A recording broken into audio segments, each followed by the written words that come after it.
This is another Audi, late model Audi, for an oil change. The late models have this difficult plug that takes a special tool, but actually you can take a flat screwdriver and open the plug. The problem is the armor plate on the bottom. So I've taken a shortcut,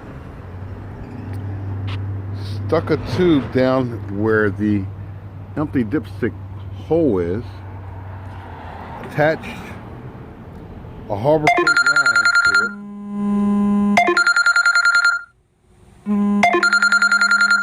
and pumped it up.